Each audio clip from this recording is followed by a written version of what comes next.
ഇന്ന് നമ്മുടെ വെള്ളക്കാന്താരിയാണ് തരം. ഇത് അഗ്രോ ബസാറിൽ നിന്ന് ഞാൻ തൈ വാങ്ങിച്ച് നട്ടതാണ്.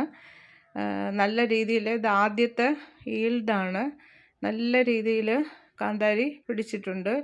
ഇതിനകത്ത് കീടാക്രമണമോ അല്ലെങ്കിൽ മുരടിപ്പോ ഒന്നും ഉണ്ടായിട്ടില്ല. നല്ല രീതിയിൽ മനസ്സ് നിറയുന്ന രീതിയിൽ ഇതിനകത്ത് ധാരാളം മുളക് പിടിച്ച് നിൽക്കുകയാണ്. അപ്പോൾ ഇത് ഞാൻ ഇന്ന് ആദ്യത്തെ വിളവെടുപ്പ് നടത്തുകയാണ്. ഇതിൽ നിന്ന് വിളഞ്ഞ കാന്താരിയൊക്കെ നമുക്ക് എടുക്കാം.